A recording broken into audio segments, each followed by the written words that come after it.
So today we're going to talk about abstract objects. And essentially what the assignment is you can use any material, just not paint on stretched canvas in the traditional sense, or in a traditional 2D format. So you're going to assemble and construct your object so that it hangs on a wall, and you're going to ensure that that object is sturdy enough and sustainable enough to hang and then rehang. So whether that means you create a cleat or a sawtooth hanger or wire it, either way it needs to be able to be mounted onto the wall. So that's in your charge to figure that out. Now I've got here limit your color palette to only mixing 3 colors. I've actually changed that rule, and we're going to talk about that at the very end of this lecture. So you're going to use what's called a proportional color inventory. Finally, your object, when you turn it in, must be non-objective and abstract, meaning in its purest sense. I won't be able to tell that it is from this world a cat or a picture of your mom. It is truly abstract. Now, I can't talk about minimalism without talking about the work of Richard Tuttle. And this particular piece really peed a lot of people off, in which he took basically a couple-inch rope and nailed it to the wall. He did that in 1974, which was sort of the height of minimalism.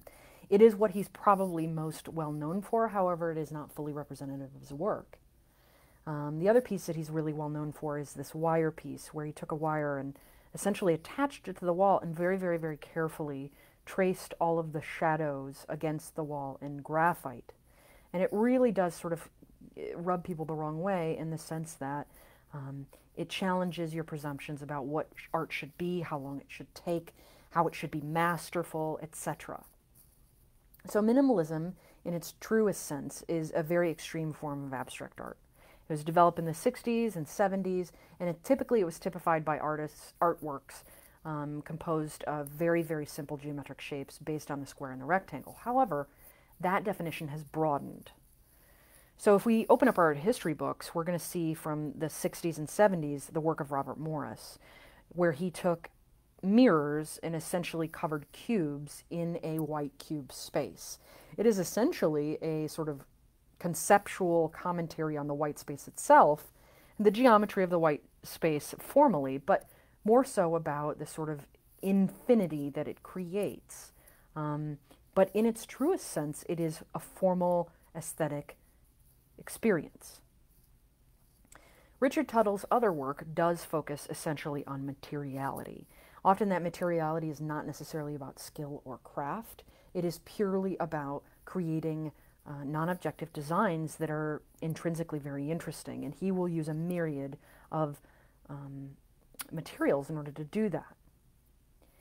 He likes to use a jigsaw, and he likes to use pretty rough wood in order to make these objects that do interact with the shadow structure of the white space itself. So the white space, or the gallery, is indeed the picture plane.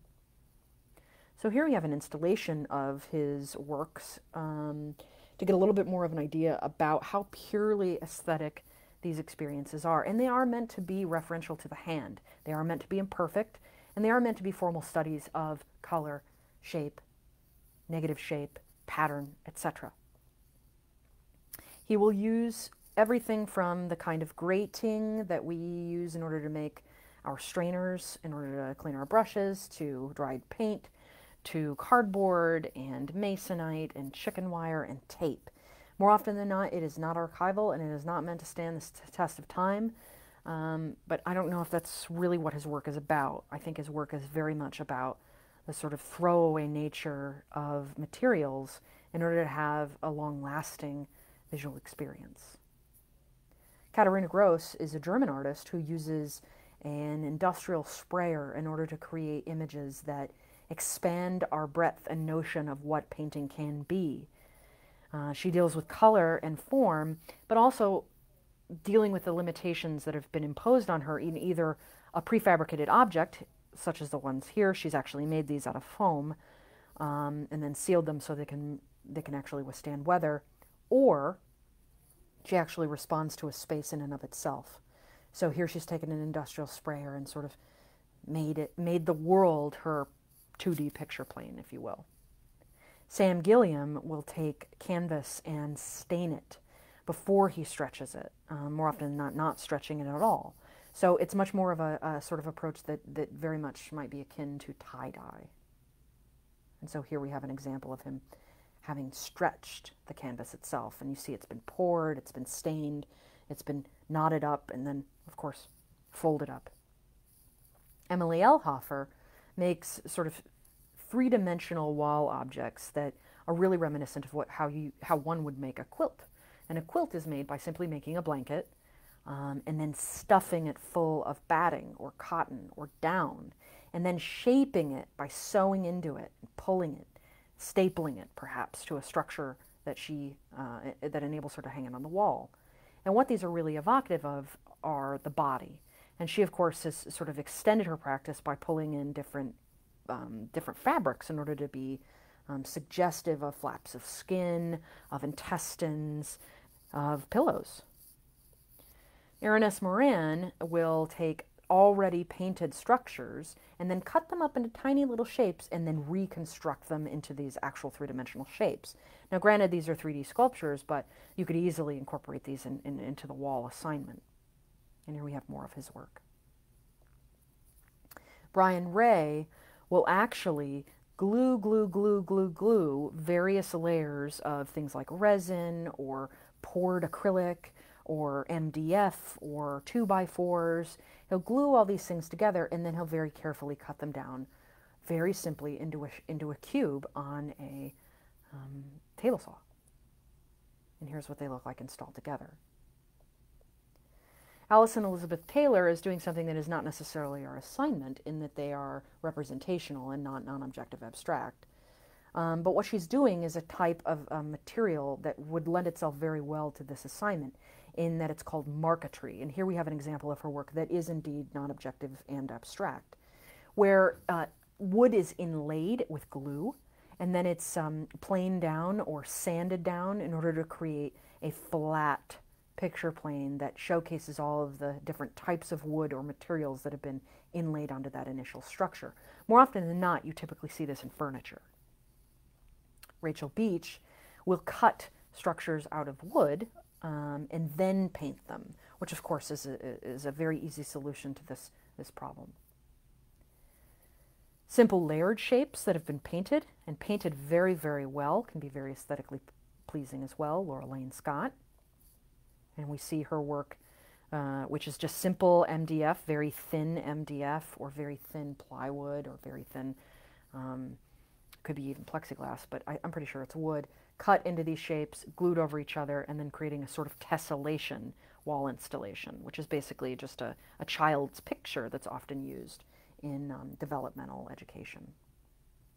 Rachel Botwin sort of used the same idea, except her wood is cut and beveled at angles, reconstructed, very painstakingly taped off, and then you see she's using a type of stain or a type of acrylic stain, so watered down acrylic, in order to really sort of honor the nature that is wood grain.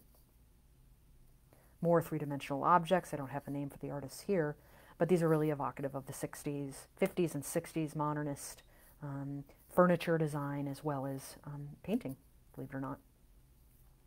Michael Heiser will paint a fairly non-objective abstract painting on wood panel, so probably MDF or masonite, and then cuts it carefully, cuts shapes out very carefully with just simply a jigsaw.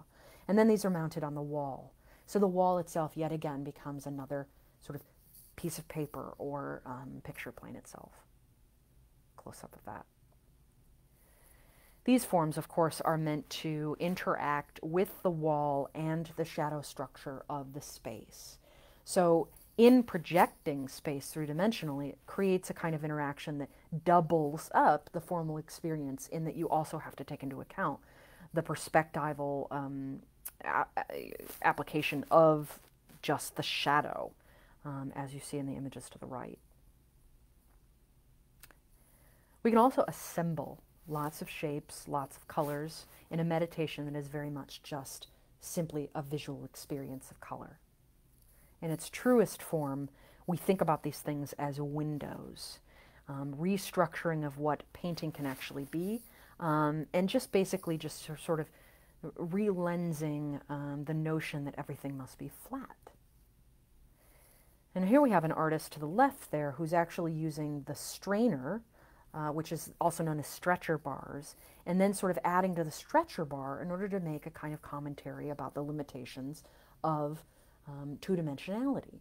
By actually adding on to the third dimension, the artist is sort of taking note in how far we can push what 2D actually might mean. Now, the very last component to this assignment is the proportional color inventory. And you see in the middle part of this image, the proportional inventory is indicated. And what we do with a proportional inventory is we choose any image that is appealing to us. It could be an artwork, it can be from a photograph, it can be, your picture on Facebook. I don't care. But what you do is you analyze that initial picture. So we're looking at the Japanese print over to the left there, the hunting fireflies print from the Edo period. And what the artist has done is they've assigned a kind of thickness to the band of how much they see. So we see a lot of black in that initial Japanese print, and so we have a big fat band of black. And the next color that we see the most of is actually that beige color, and so that's the secondary thicker band, and then gray, and then so on. So we only actually have 1, 2, 3, 4, 5, 6, 7 colors to deal with, including white. And then on the furthest image over to the right, we actually see that same proportional color inventory applied with the non-objective design. So we use a source image in order to define the color arrangement that we'll use.